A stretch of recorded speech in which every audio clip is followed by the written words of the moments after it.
Past is past এই কথাটা আমরা খুব সহজেই বলে থাকি, কিন্তু সত্যিই কি তাই হয়? হয় না বন্ধুরা। কারণ আমাদের বর্তমান জীবনে সব সময় এফেক্ট পড়ে আমাদের পাস্টের।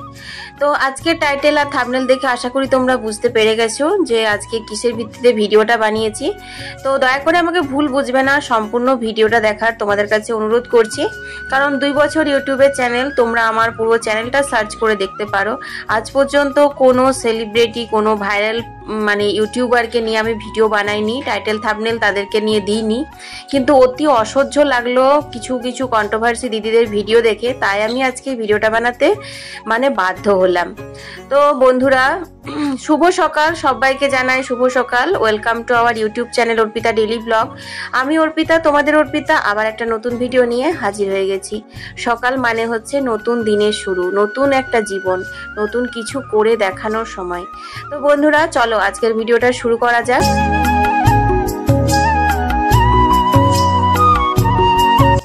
আজ থেকে 1 বছর আগে মন্দিরা দিদি ভাই, তোমরা আশা করি সবাই এখন চেনো মন্দিরা দিদি ভাইকে, তো একটা ভুল করে ফেলেছিল। সেটা কতটা সত্যি কতটা মিথ্যে সেটা আমরা জানি না। অনেকেই বলে পুরোটাই সাজানো নাটক ছিল দাদা ভাইয়ের চ্যানেল দাঁড় করানোর জন্য, অনেকেই বলে হ্যাঁ সত্যি ঘটনা এটা করেছে। কিন্তু যাই হোক যাই করুক, সে তো এখন ফিরে এসেছে। আমরা বরাবর এটাই শুনে এসেছি যে পাপীকে ঘৃণা করো না, পাপকে ঘৃণা করো। তো ঠিক আছে, মানুষটা একবার ভুল করেছে, সে যদি সুস্থ সমাজে ফিরতে চায় তাকে এরকম ভাবে দূরে ঠেলে দেওয়া, আবার অন্যায়ের পথে ঠেলে দেওয়াটা কি আমাদের উচিত? তো আজকে যে দাদা ভাইকে নিয়ে মন্দিরা দিদি ভাইয়ের সম্পর্কে এত রকম ভিডিও বানানো হচ্ছে, আমি অনেকগুলো চ্যানেলেই দেখলাম, অনেকগুলো বলতে 4-5টা চ্যানেল দেখেছি। তার মধ্যে তোমরা হয়তো দেখতে পাবে আমি একটাতে কমেন্টও করেছিলাম যে এই ধরনের ভিডিও তোমরা কেন বানাচ্ছ। দেখো বন্ধুরা, ইউটিউব চ্যানেল খোলা মানে কিন্তু নিজের ক্রেডিট, নিজের যে কোয়ালিটি সেটাকে তুলে ধরা, ঠিক আছে, মানুষের সামনে। প্রত্যেক মানুষের মধ্যেই কিন্তু কিছু না কিছু গুণ থাকে, সেই গুণটাকে খুঁজে বের করে সেই কোয়ালিটিটা কাজে লাগানোই হচ্ছে মেন উদ্দেশ্য। কিন্তু এখানে কিছু কিছু চ্যানেল আছে যারা নিজের মধ্যে কোনো রকম কোয়ালিটি না খুঁজে অন্যের কিছু টপিক নিয়ে ভিডিও দিয়ে ভাইরাল হওয়ার চেষ্টা করছে, কিন্তু এটা ঠিক নয়। কারণ আমাদের সমাজ বলেও তো একটা জিনিস আছে, সেখানেও কিন্তু এফেক্ট পড়ে। তো দাদা ভাই, যে মন্দিরা দিদি ভাই দাদা ভাইয়ের বাড়ি গেছে দার্জিলিং এ, আচ্ছা দাদা বোনের সম্পর্ক কি হতে পারে না? আজ দাদা ভাইকে নিয়ে মন্দিরা দিদি ভাইকে এত রকমের বাজে বাজে কমেন্ট করা হচ্ছে, ভিডিও বানানো হচ্ছে। তোমরা একবারও ভেবে দেখেছো? দোষটা তো মন্দিরা দিদি ভাই করেছিল 1 বছর আগে, কিন্তু দাদা ভাইয়ের এখানে কি দোষ? দাদা ভাইয়ের কি ভূমিকা? তার তো নিজস্ব সংসার আছে, তার একটা সমাজ আছে, তার শ্বশুরবাড়ির লোকজন আছে, তার অফিসের স্টাফরা আছে, আপনজনরা আছে, তাদের ওপরে এটার কি এফেক্ট পড়বে না? তোমরা একবারও ভেবে দেখেছো? তোমরা যে নোংরা নোংরা কমেন্টগুলো করো, এবার জানো তো, কমেন্ট করুক না করুক, লাইক করুক না করুক, আমাদের ভিডিও কিন্তু আমাদের নিজের লোকরাই সব থেকে প্রথমে দেখে, আমাদের বন্ধু বান্ধব বলো, আত্মীয় স্বজন বলো। তো তারা তো দাদা ভাইকে যদি প্রশ্ন করে কি মন্দিরা নিয়ে কি কি শুনছি তোমার সঙ্গে, এটা কি সত্যি? এই প্রশ্নটা করা মানেই কিন্তু দাদা ভাইয়ের জন্য ভীষণ লজ্জার আর ভীষণ অপমানজনক। এটা তোমরা একবারও বুঝতে পারছো না? একটা মেয়ে একটা ভুল করেছিল, সেই ভুলটা সে শুধরে নিয়েছে, তারও নিজের একটা সংসার আছে, তার স্বামী আছে, তার জয়ী আছে। মন্দিরা দিদি ভাই যে দোষটা করেছিল সেখানে সোমনাথ দা বা জয়ী সোনার কি কোনো দোষ ছিল? তো তোমরা এই ধরনের কমেন্টগুলো করছো, সোমনাথ দার কথাটাও একবারও চিন্তা করছো না যে তার জন্য কতটা লজ্জার হচ্ছে। একজন স্বামীর সামনে যদি তার স্ত্রীর চরিত্র নিয়ে বারবার করে আঙুল তোলা হয়, সেটা কিন্তু ডাইরেক্টলি স্বামীর অক্ষমতা বোঝায়, ঠিক আছে? তার উপরে কিন্তু এফেক্ট পড়ে। তো তোমরা তোমাদের শুধুমাত্র নিজেদের চ্যানেলে ভিউজ বাড়ানোর জন্য, নিজেদের চ্যানেল দাঁড় করানোর জন্য এই ধরনের ভিডিও বানাচ্ছ। আরে ভগবানকে তো ভয় করো, ধর্ম অধর্মকে ভয় করো। 2-4টে মানুষের ভিউজ নিয়ে 2-4 পয়সা ডলার নিয়ে কি সারা জীবন চলে যাবে? চলবে না বন্ধুরা। তোমাদের নিজেদের মধ্যে কিছু না কিছু কোয়ালিটি আছে, তোমরা সেগুলোকে খোঁজো, নিয়ে তোমরা নিজের কোয়ালিটি দিয়ে নিজের মধ্যে যে গুণটা গুণটা আছে সেই গুণটাকে বের করে তোমরা ভিডিও বানাও, দেখবে তোমাদেরও সফলতা পাবে। ইউটিউবে সফল হওয়া কিন্তু চারটিখানি কথা নয়। দেখো আমিও 2 বছর ধরে ইউটিউব করছি, আমার ব্লগ ভিডিও এখনো ভাইরাল হয়নি, আমার ব্লগে সেরকম বিশেষ আমার ভিউজ আসে না, যেটুকু ভিউজ যেটুকু সাবস্ক্রাইবার আমি পেয়েছি সেটুকু হচ্ছে শর্ট ভিডিও লাইভ ভিডিও থেকে। তো সেই কারণেই আমি বলছি যে আস্তে আস্তে সব কিছুই ঠিক হয়ে যাবে। প্লিজ তোমরা মন্দিরা দিদি ভাই আরও দাদা ভাইকে নিয়ে এই ধরনের আর কোনো রকম ভিডিও করো না, এগুলো খুব খারাপ লাগে।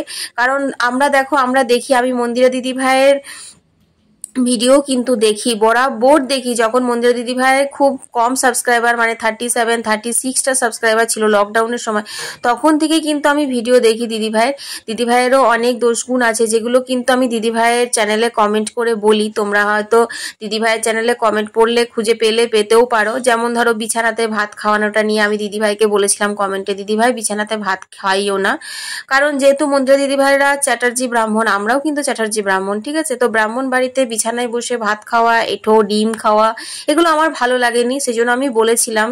দিদিভাই সেখানে আমাকে লাভ দিয়েছিল, রিপ্লাই হয়তো দেয়নি কিন্তু লাভ দিয়েছিল। যাই হোক, তারপরে দেরিতে করে যখন মানে রিসেন্ট ওই ঘটনাগুলো ঘটলো, দিদিভাই অনেক দেরি করে ঘুম থেকে উঠতো, তারপর পুজো দিত না ঠিক সময় মতো, এগুলো নিয়েও আমি বলেছিলাম যে সকাল সকাল উঠবে দিদিভাই, একটু পুজো দেবে, মনটা শান্তি হবে, সংসারে ভালো হবে। তো সেই দোষ গুণগুলো নিয়ে কমেন্ট করতাম।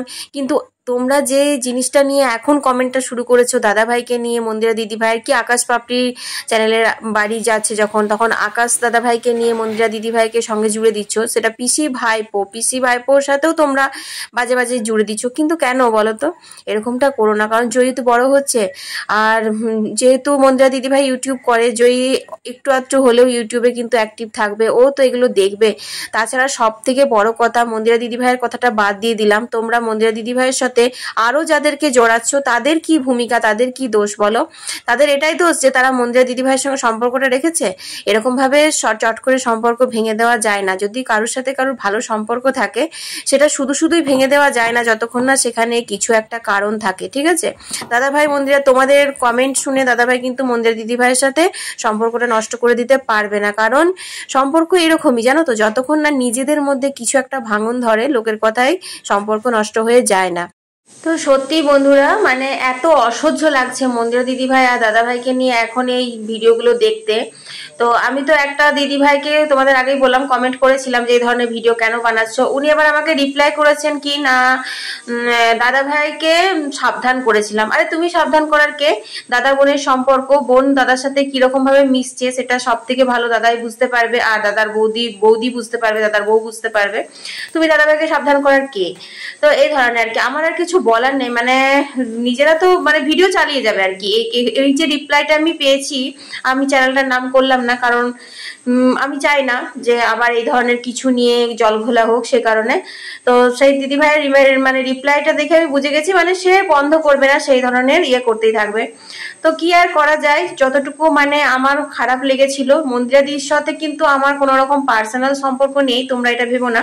কোনোদিনও আমার ভিডিওতে হয়তো দেখবেও না যে মন্দিরা দিদির সাথে আমি দেখা করেছি বা দেখা হয়েছে কোনোখানে কোনো সেরকমটা নয়। কিন্তু ইউটিউব একটা এমন প্ল্যাটফর্ম না, এখানে আমরা ক্রিয়েটাররা যারা কাজ করি সবাইকে না সবার আপনজন বলে মনে হয়। কেন যেন রেগুলার যদি কারোর ভিডিও দেখি, তার সম্পর্কে আমরা মোটামুটি সবটাই জেনে যাই। সে কখন ঘুম থেকে উঠছে, কি খাচ্ছে, কোথায় ঘুরছে বেড়াচ্ছে, হাসছে কাঁদছে, একটা নিজের লোকের মতো হয়ে যায়, জানো তো। আর এইভাবে কিন্তু ভিডিওগুলো দেখা হয়। মন্দিরা দি ছাড়াও আরো অনেক ইউটিউবার আছে যাদের আমরা ভিডিও দেখি, যাদেরকে একদম আপনজন বলে মনে হয়। উফ, বিশাল গরম। এই জন্য না স্নান টান করে মানে করার আগেই রান্না বান্না সব সেরে নিই। মেঘ করে আছে, গুমসে আছে, দেখতে পাচ্ছ? দেখো কত ঘেমেছি, গলা টলা থেকে পুরো ঘাম একদম ঝরে পড়ছে, প্রচণ্ড গরম লাগছে। তো জলগুলো দেখি পাল্টে দিয়ে, এখনও তো জল নেওয়া হয়নি। কালকে আবার এই ড্রামটা ভর্তি দিয়ে পুজো করতে গেছিলাম, নিয়ে কল বন্ধ হয়ে গেছিলো, তখন সব ড্রামের জলটা চলে গেছিলো, আবার টেনে নিয়েছিল কলে। তো সেই কারণে দেখতে পাচ্ছ পুরো মানে মুখটা মুছতেও ইচ্ছা করছে না, এত কিচকিচি লাগছে। মনে হচ্ছে কতক্ষণে রান্নাটা হবে, আর পুরো মুখে চোখে জল দিয়ে একটু ফ্যানের হাওয়ায় বসবো। আর এই শাড়িটা নতুন শাড়ি, সেই জন্য আরও। তো বন্ধুরা, তোমাদের সাথে গল্প করতে করতে আজকে দুপুরে মেনু হচ্ছে পাতলা করে মুসুরির ডাল আর লাউ ডাঁটার চচ্চড়ি, বড়ি ফোড়ন দিয়ে, ঝিঙে আলু পোস্ত, আর হচ্ছে ডিমের কারি। ফাইনালি কমপ্লিট হয়ে গেছে রান্নাবান্না। আর এখন বাজে হচ্ছে তোমার কয়টা, 12:30। তো চলো একটু বসে গিয়ে চুলটা খুলিনি, একদম টপটপে পুরো ভিজে আছে। চুলটা একটু খুলবো, খুলে একটু ফ্যানের হাওয়ায় বসে গাটা ঠান্ডা করি, তারপর খাওয়া দাওয়া।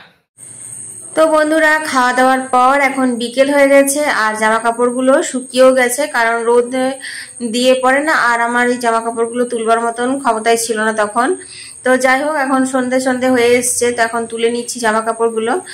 আর আমি আজকের ভিডিওটা আর এখানে বাড়াবো না। যদি আমার এই ভিডিওটা মন্দিরা দি তোমরা দেখো বা দাদা বৌদিরা দেখে, প্লিজ আমাকে ভুল ভেবো না। এটা ভেবো না যে আমি এই ভিডিওটা বানালাম তোমাদের টাইটেল থাম্বনেল দিয়ে যে ভিডিওতে ভিউজ পাওয়ার জন্য, একদমই না।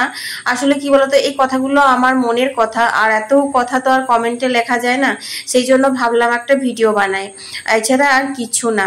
তো বন্ধুরা, আমার ভিডিও তোমাদের কেমন লাগলো অবশ্যই আমার পাশে থেকো। আমার এটা ডেইলি ব্লগ চ্যানেল, আমি এখানে ডেইলি কাজকর্ম দিতে থাকি।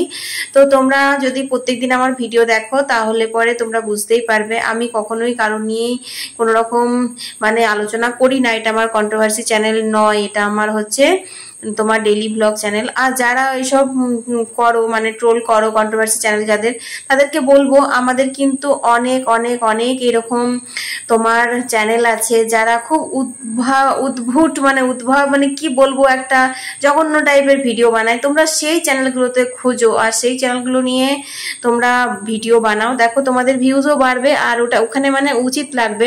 অনেক আছে না, পুকুর পাকামি আছে, বিষাক্ত ছেলে আছে, ওরাও তো ট্রোল ভিডিও বানায়। দেখবে ওরা এমন এমন মানুষগুলোকে খুঁজে, সত্যি কথা বলতে ওদের ভিডিও দেখে হাসি পায়। কিন্তু তোমরা যে জিনিসগুলো নিয়ে যেভাবে ভিডিওটা বানাচ্ছ তাতে কিন্তু হাসি পাচ্ছে না এক ফোঁটাও। উপরন্তু মানে একটা কিরকম লাগছে, একটা পরিবেশটা, ইউটিউবের একটা পরিবেশ আছে সেটা অন্যরকম হয়ে যাচ্ছে, খারাপ হয়ে যাচ্ছে পরিবেশটা। কারণ অনেক সময় এরকমও হয় জানো তো, এই যে দেখছো আমার ছেলেকে, আমি কিন্তু আমার ছেলেকে নিয়েও অনেক সময় ভিডিও দেখি, আর ও মোটামুটি মন্দিরাদির আগের ভিডিওগুলোও দেখেছে, তারপর সব ভালো হয়ে গেল সেটাও দেখেছে। তারপর যদি এখন আবার এগুলো দেখে না, ওদের উপর কিন্তু এফেক্ট পড়বে, ঠিক আছে? আমরা হ্যাঁ, এবার যদি ছেলেপিলেকে দেখাবো না, করবো না, সেটা আলাদা জিনিস, কিন্তু হয়তো দেখতে দেখতে ধরো ওদের চোখে চলে এলো, তখন এটা খারাপ হবে না? আমি জানি না তোমাদেরকে কতটা কি বোঝাতে পারলাম, আমি অত ভালো করে বোঝাতে পারি না আমার মনের কথাটা, এটাই হচ্ছে আমার বিশাল বড় দোষ।